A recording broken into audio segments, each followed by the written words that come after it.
Hello everyone, welcome back to another episode of the best mods of the week in Baldur's Gate 3's Mod Manager, featuring this hair here which can make you look like Jinx from Arcane, as well as this face mod. There's actually a lot of face mods this week, both these armor sets and some new class and subclass mods, with one of them being the most complex class that I've ever seen get added to the game. We got ourselves a great episode here, so I think the first thing to start off with is talking about these awesome face mods that we got here because they look awesome. So the first one here, we got Mantis's Face Presets Volume 1 made by Eclipse here. Eclipse, again, has been in pretty much every episode of the best mods of the week because they put out a lot of great mods.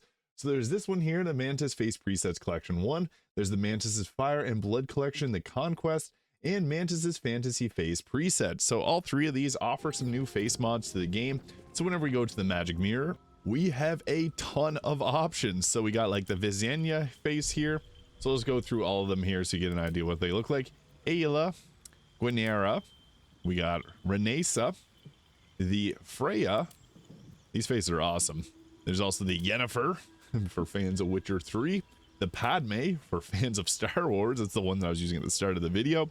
We got Bonnibel Elf Alt, which has some bigger ears. And some of these actually have some very large ears, which you can see here. This is the Bonnibel Elf.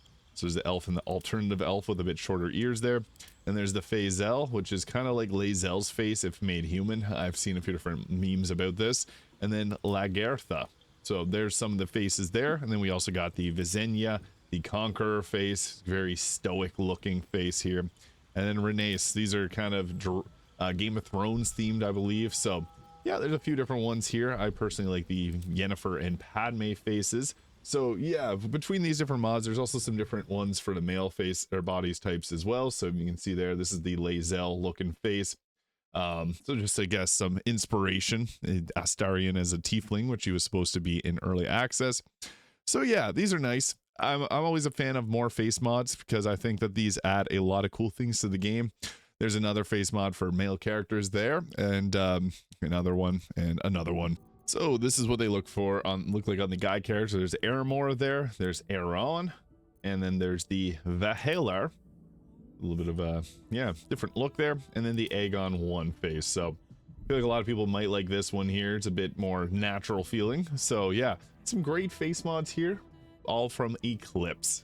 And for the hair mods, we got ourselves two really great ones here. So there's the Arcane V hair, and then there's the Arcane Jinx hair. These mods were made by Lockplart Crate Claw. So both of these come with, I mean, you can fully customize them. If you don't want them to look this color, I think they still look really cool because you got really long braids which will flap in the wind. And then you got this nice little front bangs here. And the Arcane V haircut is also quite nice too. So yeah, these are great, especially because I know there's a lot of people that are fans of both franchises, so this works out perfect for you. And I think it looks quite nice as well. So again, to find these in the mod manager, you would just search up Arcane and you'll find both the V and the Jinx hairstyles. So yeah, both of these are great, especially if you're looking to do something as with a League of Legends theme to it. So yeah, I guess next we'll show off this armor here, the Armor of the Worthy and the High Priestess robes. So these are another great mod drop by Skirby, who's made many fantastic mods. So this one has armor here and the High Priestess robe. So you can see both my character and Shadowheart donning these. So you'll summon in the tutorial chest, and then you get this chest here. There's the Worthy cloak. So there is a cloak that goes alongside this. There's gauntlets that go alongside it. There's also the footwear that can go alongside this as well. So you can get the full drip going. And then the headwear, which I'll show off that there. So really nice. And then there's also a Worthy Armor clothing section there. So if you just wanted to wear this as camp clothing. So you got the nice little cat ears there. This works alongside. Some face mods may not be compatible just due to how they are structured, but for the most part, they'll work.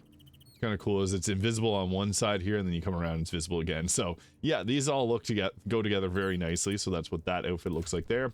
And for Shadowheart, she's got the High Priestess robe there, so we'll put the hood on as well. Give her that, and the cloak, and also the High Priestess boots. So now she's fully donning the outfit there. You can also dye these too, which is nice. So yeah, there we go. Shadowheart in her full outfit there. It looks nice. Great for a playthrough if you want a specific theme. I think this would go great on like a cleric, so perfect for Shadowheart and others. So yeah, two great new armor mods here made by Scurvy. And then we also got ourselves the CL Leaves of Grass Dryad gear mod made by Copper Leaves. So any of the CL mods, you can just search CL, you'll find their bunch of different mods they got here. This just adds a different version of the Dryad outfit. I know there's some people that are looking for a mod like this, so yeah, now you can wear the Dryad's outfit with a slight modification to the vines. So that's really nice as well. But getting into the class mods, we got some really solid ones here with the Duo class mod. Now, I did a full video on this mod by Cheek. Basically, the premise, I won't go over it because it's extremely in-depth. Like, I'll just quickly scroll through all the things that you can do with this. So basically, you choose a class for yourself, and you get to fight alongside your Dream Guardian. You share the same body, but you also share actions and health points. So if they get hit, you get hurt by it. They can you can choose them to be any specific class that you want. So they have three different ones here: the Apprentice, which is a spellcaster; the Lackey, which is a rogue; and the Squire, which is kind of like a fighter. And then for yourself, you get the different archetypes here. So the Ringleader, this is like a rogue class for yourself. The Spellslinger is a spellcaster, and then there's a melee version. There's a few different subclasses. Like you can be like a bard disciple, you can be a sorcerer. So you get yourself all these benefits. Your duo gets all these benefits. It's a very balanced class mod, and it's really cool. So you can fight alongside your Dream Guardian. I'll post a link to my video covering it in full detail in the video in the description, so you can check that out if you're curious, because there's a lot to cover with this one. But we also got ourselves the Circle of Dreams Druid subclass mod made by Incognito Burrito. They've made a few other mods here, like the Order Domain and the War Magic subclasses. I really like their mods. So the Circle of Dreams Druid subclass, what this ends up looking like. So I'll just quickly go through a just a covering of this. So you got your other subclass there. The Circle of Dreams gives you the subclass feature Balm of the Summer Court. You have a pool of Fey energy in which you can spend to heal your allies. This pool is a number of d6s equal to your druid level, of which you can spend up to half at once to heal your allies and imbue them with temporary health points. And you also get the Balm. There's the Balm of the Summer Court using the Summer Court die. You get your different summons there. So as we continue to go through this, you're going to see a few different abilities here. Also, if you got different mods that have different spells, you'll see those as well. So at level 4, you get our extra cantrip here. We also get the Deep Rothe form. And the next big benefit is at level 6, which we get the subclass feature Hearth of Moonlight and Shadow. Homes wherever you are. Once per short rest, you can invoke the shadowy power of a glowing court to guard you and your allies, creating an obscured space with all healing received the highest amount, which is nice. When the Hearth is summoned, you must stay within the area for it to remain. And then you get the action there, the Hearth of the Moonlight and Shadow, and you get the Owl Bear form as well as the Panther form. So pretty nice. And once you make your way to level 11, we get the action Hidden Paths. Teleport yourself to an ally, which gives you the Hidden Path, using the Hidden Path resource. Now this is a class that is based on 5th edition Dungeons and Dragons. So if you've used this in tabletop, you'll be happy to see how it's been adapted into the game. And I actually think they did quite a good job of it. So I'll show off the class action there, the little healing zone that you do get. Weird, it just changed me to Shadowheart. So you got that Hearth of Moonlight and Shadow here, which we get the Basking of Moonlight. So you pop that down. Hopefully this doesn't start a fight, because everyone's on edge now. But basically, whenever you're in the zone, you're going to be able to heal everyone for the maximum amount. And then you also, there's a protective dome. The Hearth grants each creature masking in the moonlight and shadow. So with this, you recovered max amount of health points. You're heavily obscured, and you gain a +2 bonus to dexterity saving throws. This lasts for 10 turns, and if I move outside of it, it makes it go away. So you got to stay in it yourself, and your team can freely move in and out of it. I think that's pretty cool. Then you got the Misty Steps here, Fire Step, and the Shunt Ally. Teleport an ally 9 meters away to a safe place that you can see. So you can use this to teleport your teammates. So if you need to move around or yourself, you can do this as a bonus action. So this is really cool. And you also have a pretty long range on this, 18 meters. So yeah, if you need to get out in a jiffy, you can use this mod to move around. Pretty cool stuff. And we also got ourselves another subclass with the homebrewed subclass Shadow Beath Pass with this, which is for the barbarian. This mod is made by Pumpkin Bat. So with the Shadow Beast here, we get our ability to create a Shadow Companion, which makes a Shadow Beast to fight alongside you, which gets stronger as you level up. And you also get the Fine Shadow Familiar and the Rage Shadow Predator, which gives you additional 1d4 necrotic damage on your attacks while raging, and you gain resistance to slashing, piercing, and bludgeoning damage as per usual with Rage. So as you continue to level up, you get some pretty cool abilities here. So at level 6, you get the Bond of Darkness. You let out a howl alongside your Shadow Beast, forging a deep bond. For 3 turns, both you and your Howling Beast gain resistance to slashing, piercing, and bludgeoning damage. which is usual for this class, but your beast will now get this too, and deal an additional 2d4 damage. This effect is not activated if there's no shadow beast nearby, so a little bit of a boost to your damage. A 2d4 is actually quite nice in addition to your normal damage. At level 8, we get the Abyssal Shadow Companion. Summon a shadow beast from the abyss to fight alongside your side. These creatures do not grow stronger with level progression. Only one beast can be summoned at a time. And at level 10, we get the Abyssal Roar. Unleash a thunderous roar infused with the power of the Shadow Abyss, instilling the fear in nearby enemies, which gives a nice fear in a huge area of effect, which is actually quite fun to mess around with. And as for the summons that we get our fine Shadow Familiar, so you can get a miniature giant space hamster, cat, frog, crab, and rat. But we also get a few different choices here. We get like the Shadow Spider, Raven, and the Owlbear, the Wolf, the Eagle, and a Sabertooth, which is a nice summon that you don't see often here. Really cool. And then there's the Abyssal ones here. So you get a Minotaur Shadow Companion, Dilophosaur, the Displacer Beast, the Bulette, the Hook Horror, the Shadow Mastiff, and the Shahagan, which is like the fish people. So I guess I'll summon in the this one here to show you what this looks like. What's nice is these are ritual spells, so you can always swap them around. There's our shadowy Sabertooth there, and it gets its attack similar to what the druid would get, so pretty cool. And then I'll show off some of the other summons here that you also get if it lets me swap back. And there we go, weird bug that I keep interacting with. So you got like the Shadow Minotaur, which you can summon in here, which is going to be quite large. So it gets a few different attacks here. So it gets its Brutal Leave, it gets the Reckless Roar, it gets the Charge Attack, and another Charge Attack and Main Hand Attack, which hits really hard. So that's obviously one of the more powerful ones. And you can only do this per short rest, so you can pop these down, get another one here. So if you want let's go with the Shadow Mastiff here, which is similar to the Shadow Sorcerer's Dog that you'll get.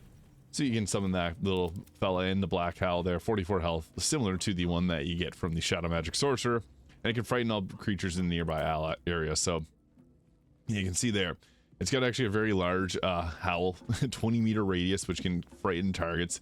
Crazy. I'm not going to do that because it'll start a huge fight in our camp, but you get the idea of this class. It's really cool. So that's that for the subclass mods. We got a lot of them, but I think that the duo is just mind-bogglingly amazing. Definitely recommend checking out my video on that if you want to see it in further detail. But we also got ourselves some other cool mods, like this Cambion race mod made by Eclipse. So basically what this does is it lets you play as a Cambion, and you also get some different effects like the Fury of Hell and Heaven here, which is 8d8 of fire damage.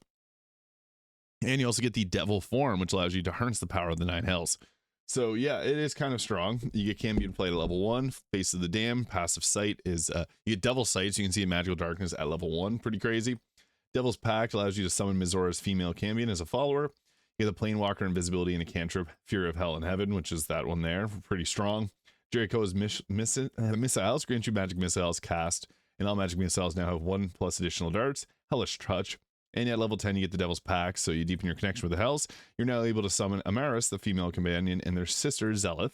And at level 12, you get the Devil Form. So this is meant to be a little bit powerful. I mean, it's cool for role-playing, especially if you're using higher difficulty mods, which, speaking of, we actually do got another one here with the +1 action point for enemies. This is basic. It's similar to Tactician Enhanced, which you can give yourself extra action points, but if you want to keep it simple, not have to download another mod and tweak anything, this will just flat out give all enemies an extra action point.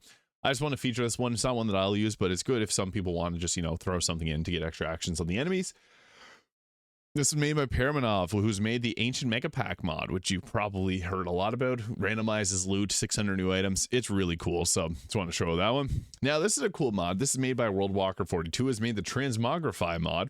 Now, with the Shadowheart's narrative haircuts, basically what happens is it gives her different hairstyle options depending on how the story goes. So you can see here it branches off into different paths where she can get different hairstyles depending on her choices.